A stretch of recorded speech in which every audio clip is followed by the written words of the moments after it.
I thought I knew her after 3 years together, but one text changed everything. What would you do if your partner demanded you accept their new lifestyle or lose them forever?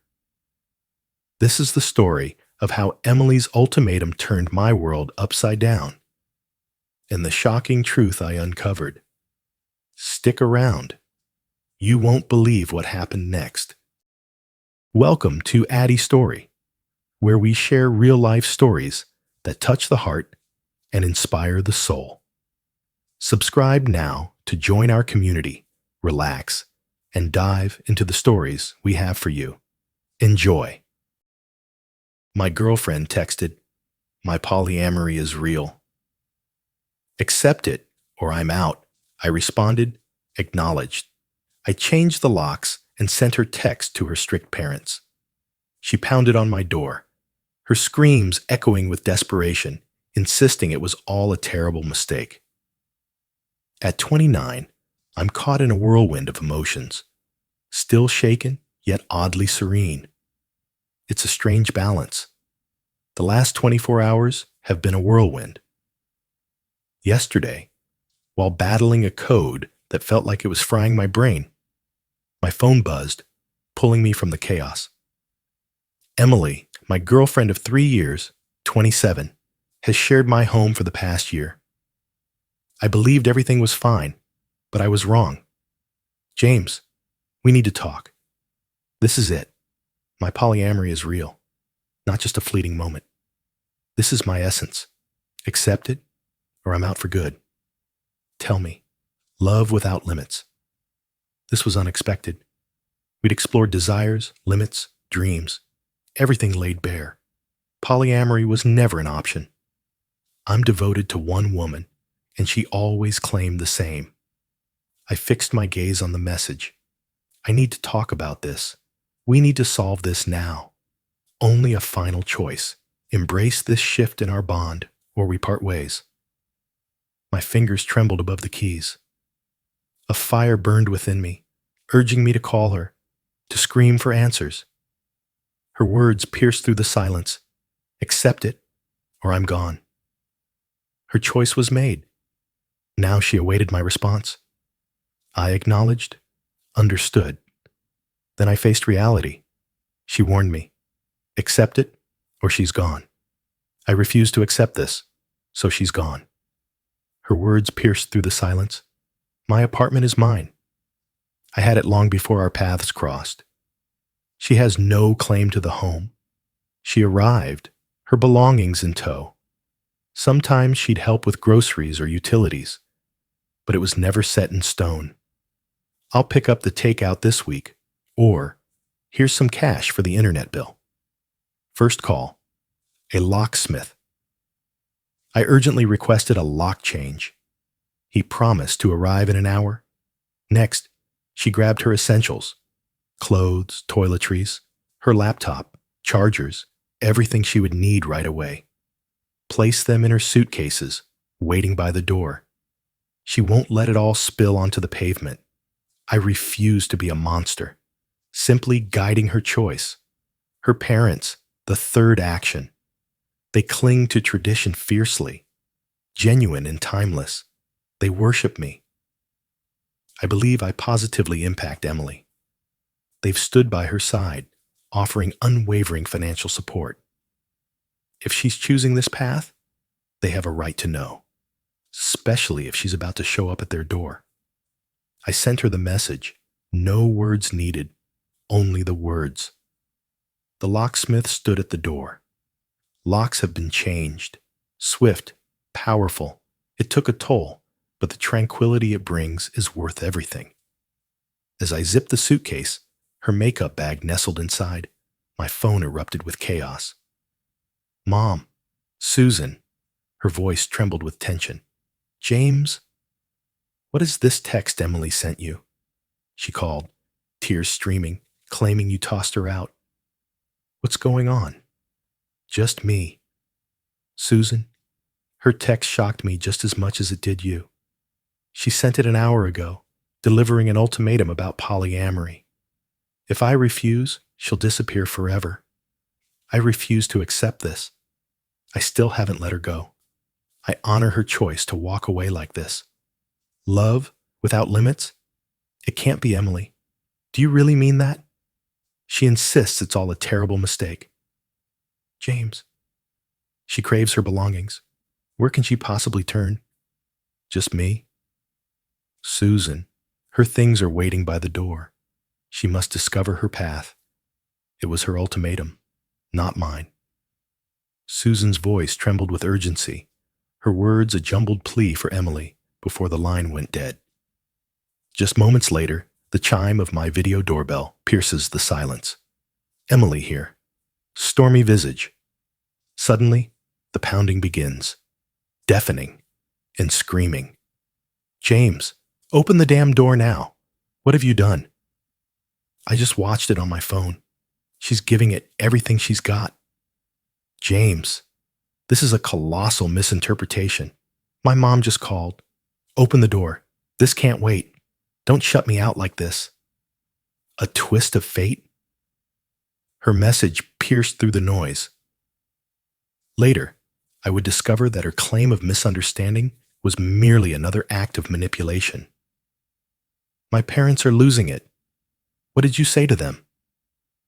James. More impact. Of course, she tried her key, shook it in the lock.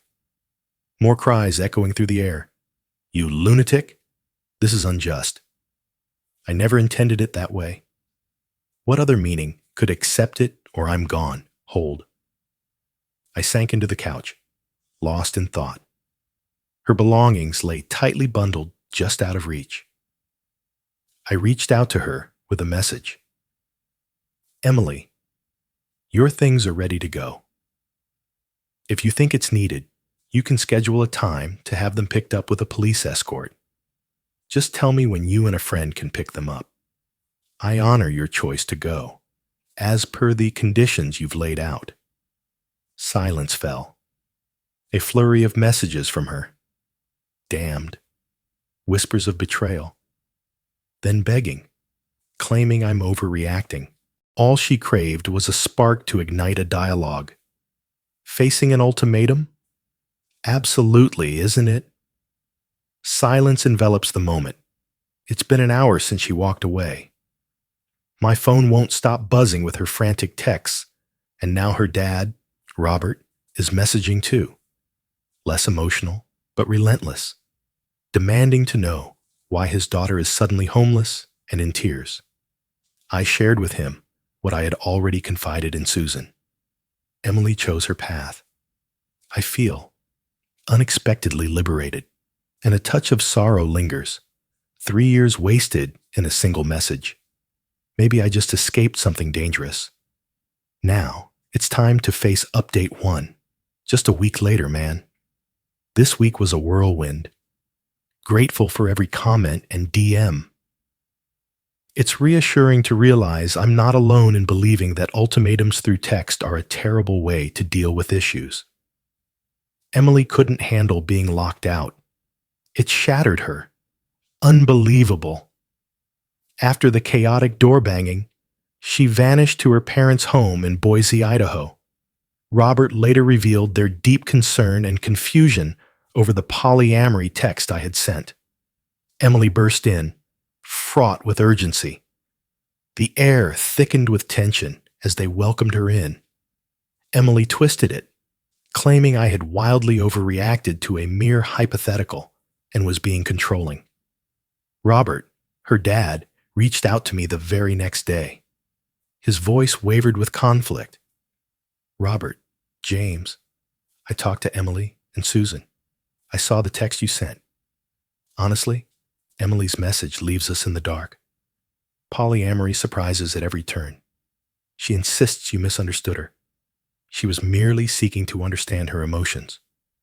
Robert, I must say, her message was a clear ultimatum. Embrace it, or I walk away. Feelings remained unspoken, discussions avoided. The air was sharp, unyielding. I refused the offer. What was I meant to do? Her heart is shattered. It feels like you've been unreasonably cruel. She expressed a desire for a calm discussion. Just me. Silent frustration. An ultimatum is anything but calm, Robert. It's a command. She picked the worst possible way to begin a conversation. Her belongings await her return. He let out a deep, weary sigh. She thinks you're acting out of spite instead of just discussing it after her message. I'm being rational.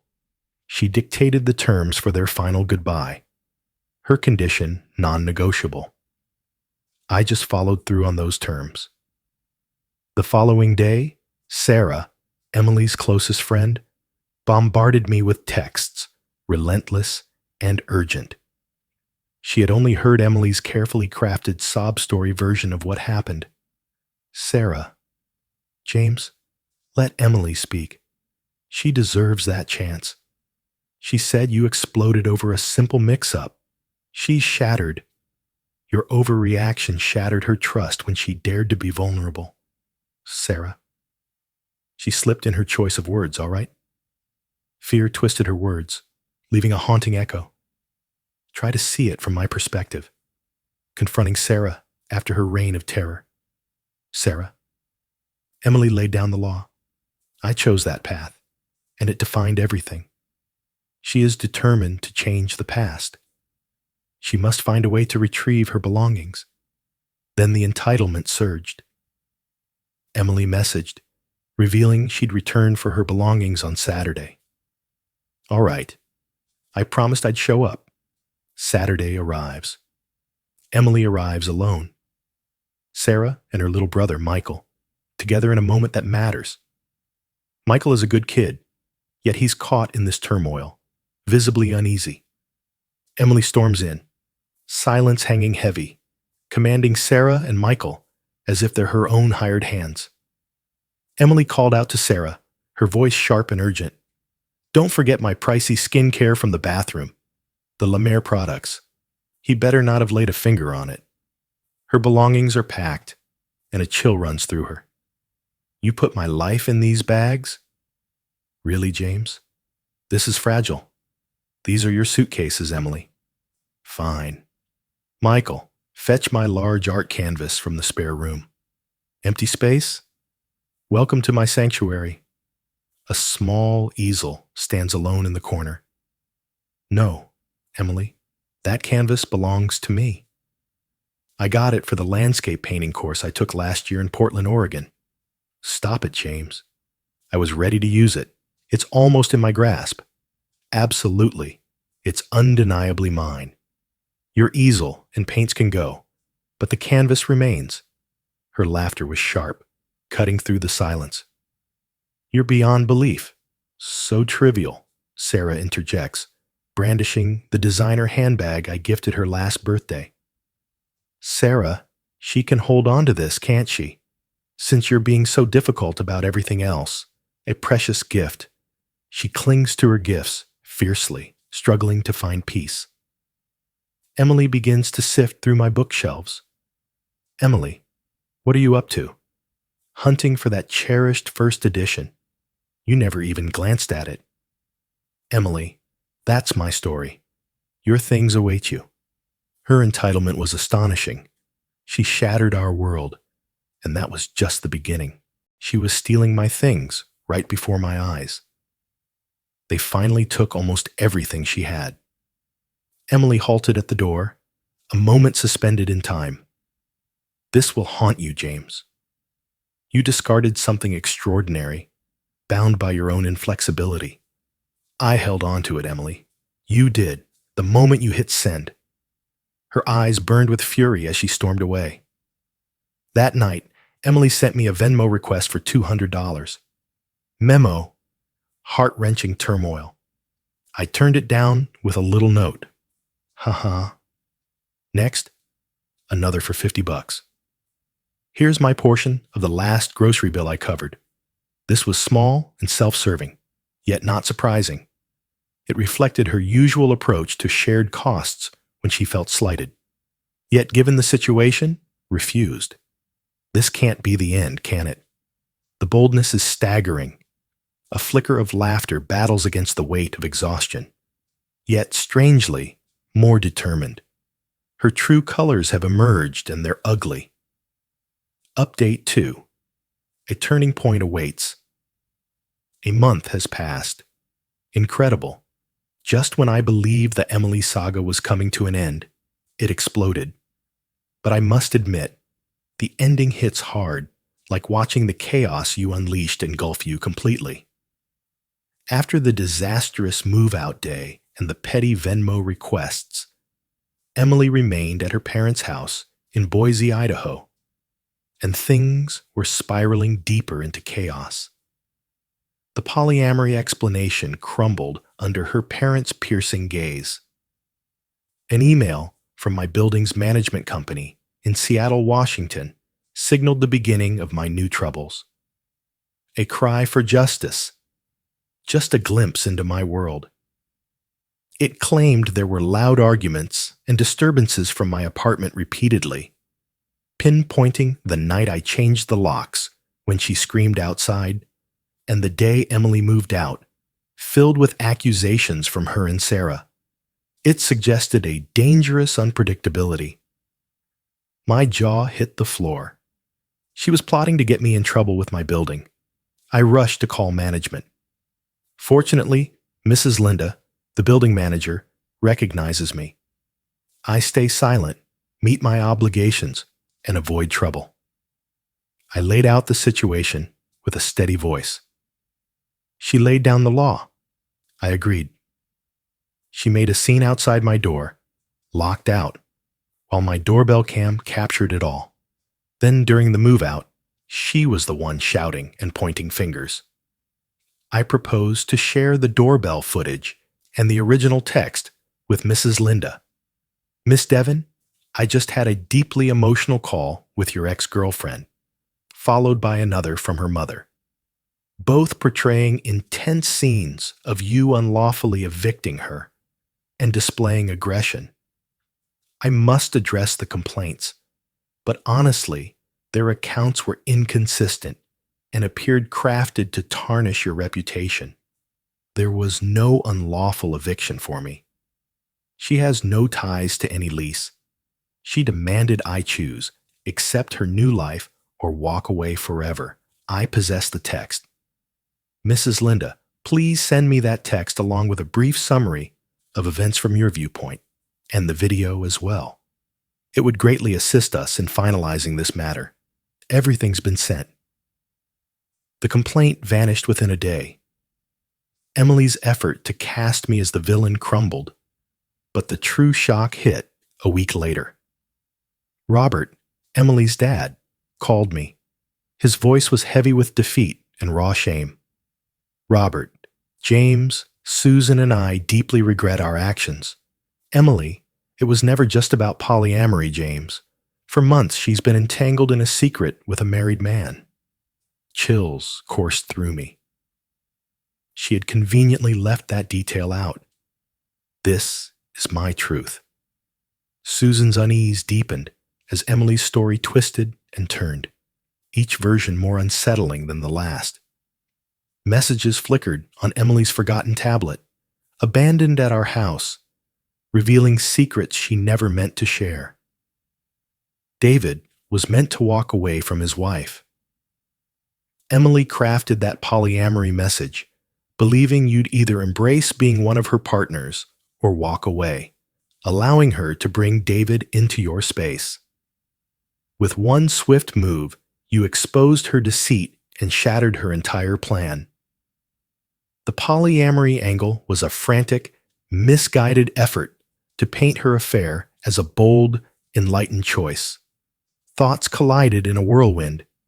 Her text held a chilling ultimatum, frantic claims of misunderstanding, crashing against the weight of reality. A chilling, deliberate game of control. Robert, I'm at a loss for words. I'm truly sorry you and Susan had to learn in such a way. She deceived us all, my boy, utterly. You claimed she was the one in control, that her true intentions were lost on you. Susan's heart shatters. We confronted Emily with the messages. Soon after, David's wife found out about the affair, and chaos erupted. David, predictably, chose to remain with his wife. Emily shattered completely. She grabbed her bag and left in a fury, declaring she'd be with Sarah. A few days later, Sarah called Susan, her voice trembling.